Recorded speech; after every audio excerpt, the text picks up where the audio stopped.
honorable, grand panafricaniste, je pense que une faute avouée est à moitié pardonnée. C'est-à-dire que vous êtes un grand homme africain, vous avez commis l'erreur entre-temps et vous avez publiquement reconnu cette erreur-là. Et cette erreur, c'était que vous vous étiez trompé sur la mauvaise foi de ces trois présidents qui ont hérité des trônes de leur papa.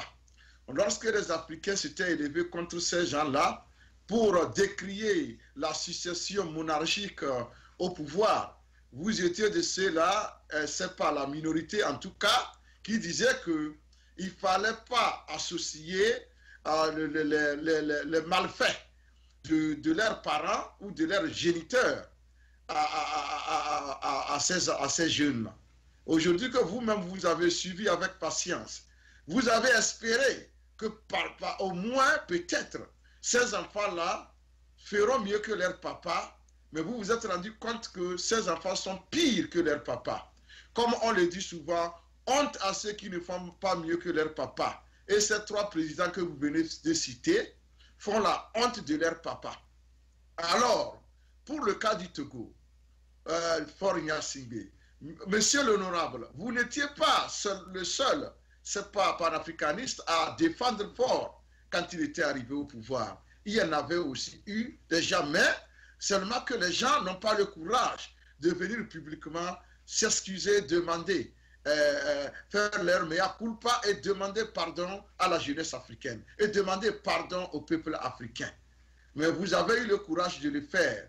Je pense que ce message va arriver à Faure Gnassingbé et clairement, et quand vous avez dit que Faure Gnassingbé, vous ne m'inspirez plus confiance. C'est-à-dire que il a abusé de vous, de votre patience, de votre confiance que vous lui avez accordée. Il vient, n'est-ce pas, de l'abuser et vous lui avez retiré cette confiance-là. Je pense que c'est comme ça que tout homme têtu perd confiance auprès des gens qui l'aimaient, qui l'aidaient. Alors, il y a beaucoup de Togolais aussi qui ont été déçus comme ça, comme vous, monsieur l'honorable. Il y avait des Togolais qui pensaient que malgré la brutalité avec laquelle son papa a dirigé le Togo, ils pensaient que le nom ne signifiait pas le comportement, qu'il fallait juger chacun de nous, n'est-ce pas, par leur comportement et non par ce que leurs aïeux ont fait. Mais nous nous sommes rendus compte que pour certains, il y a des erreurs ou bien des méchancetés qui sont héritées. Et je pense que Faure Gnassingbé est en train, n'est-ce pas, de suivre. Je pense qu'il y a des gens n'a jamais fait ce que Faure a fait en 13 ans. Vous voulez qu'on vous parle des marchés qu'on a incendiés ou bien qu'on vous parle des mosquées qu'on a brûlées, des Corans qu'on a déchirés. Et Yatama n'a jamais fait ça. Il n'a jamais fait ça, non. Malgré la dictature dont on lui reconnaît, on lui reconnaissait, et Yatama n'a jamais fait incendier des marchés où des milliards de pauvres femmes s'étaient envolées parce qu'il voulait garder le pouvoir. Non. Il n'a jamais fait incendier, attaquer les mosquées parce qu'il voulait que les gens se soumettent. Il n'a jamais envoyé des militaires passer de maison en maison, tabasser de pauvres gens, leur voler leur argent parce qu'il voulait garder le pouvoir. Mais depuis que ces troubles-là ont commencé, non seulement Faure envoie des militaires pour aller déloger, tabasser les gens, il leur ordonne aussi, peut-être, c'est pas de voler l'argent des pauvres gens, puisque à chaque fois que les soldats tabassaient les pauvres, ils prenaient leur argent. Alors on ne peut pas dire que ce n'est pas un ordre donné, parce que non seulement il fallait physiquement les punir, il fallait aussi les rendre pauvres, afin qu'ils puissent se soumettre. Mais cela ne va jamais se passer. Les temps ont changé. Les temps ont changé. Alors, monsieur l'honorable, vous avez tout dit. Moi, je n'ai plus besoin de dire quoi que ce soit. Puisque si les gens voulaient dire que non, c'est par méchanceté que les gens n'aimaient pas tel régime, non. Regardez-moi dans tous les pays au monde. Quand il y a crise, le président se prononce. Il fait des propositions au peuple. Et c'est quitte au peuple d'accepter ces propositions-là ou de les rejeter. Mais pour Faure, il a un mépris vraiment, et c'est pas absurde vis-à-vis de son peuple. Et c'est ça que le peuple togolais n'arrive pas à comprendre. C'est avec désinvolture, n'est-ce pas, qu'il approche le peuple togolais. Et donc, pour lui, tout commence par le pouvoir et tout se termine par le pouvoir. C'est tout. Et c'est ça qui est un peu dommage, parce que nous avons vu des dictatures, des autocraties dans le monde. Mais les gens ne sont pas tombés si bas. Quand vous prenez ces élections-là aujourd'hui, est-ce qu'on peut tomber aussi bas que au plus bas que ça? Lorsque tout le monde vous a dit que les gens ne sont pas prêts pour aller aux élections, vous avez dit non, vous allez les organiser. Vous avez vu le résultat. 7% de suffrage exprimé de votants. Est-ce que c'est normal? C'est ça qui fait pitié. On a dit à beau vaincre, à beau triompher sans vaincre, c'est pas règne sans gloire. C'est le cas de M. Faure. Vous avez organisé des élections législatives contestées où 7% seulement de votre population est sortie pour voter.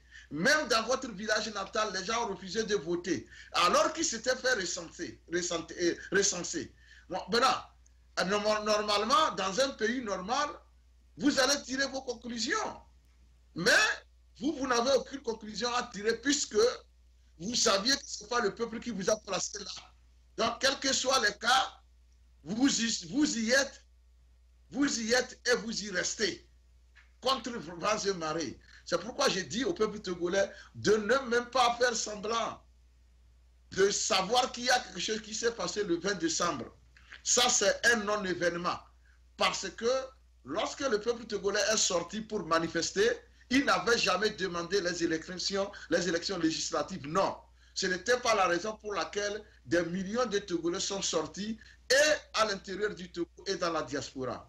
Les Togolais étaient sortis pour mettre fin à la monarchisation du Togo, pour empêcher la monarchisation du Togo. Les Togolais étaient sortis pour dire non à la honte qui devenait grandissante.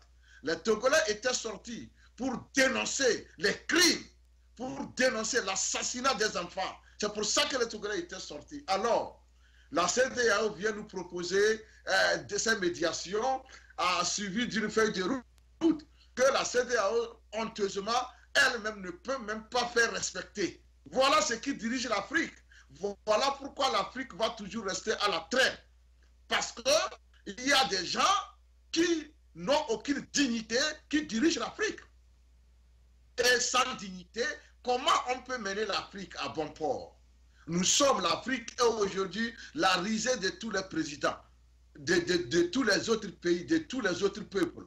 Lorsqu'on nous insulte que nous sommes de la merde, des pays de la merde, on se fâche. Pourtant, nos chefs d'État ne font que produire de la merde dans leur pays. Dire que ces chefs d'État se sont retrouvés pour résoudre un problème et finalement tous se mettent d'accord qu'il faut plutôt punir le peuple togolais au lieu de les aider à résoudre le problème. Vous ne voyez pas que l'Afrique, les pays africains sont des pays de la merde, pas parce que les peuples le veulent, mais parce que les dirigeants sont les dirigeants de la merde eux-mêmes. Vous ne voyez pas ça? C'est la honte partout. Ils se font manipuler par des petits. Même si c'est aujourd'hui qu'on a mis au monde un enfant, il peut manipuler un dirigeant africain parce qu'il veut rester au pouvoir à vie. Il a besoin d'un soutien de ces petits-là. Et donc, il se laisse faire. Chacun vient, pourvu qu'il soit blanc, même s'il a 10 ans, il peut appeler un président africain qui a 65 ans, son petit frère, et sans honte, il accepte. Il ne dénonce rien. Il dit, oui, mon grand frère. Est-ce que ce n'est pas une honte, ça? Alors, moi, j'ai dit que l'honorable, le notable a bien dit, il a dit que désormais, le peuple togolais ne va plus se laisser distraire, quels que soient les stratagèmes. que Ford va mettre en place, le peuple togolais a son œil fixé, a ses yeux fixés sur la balle.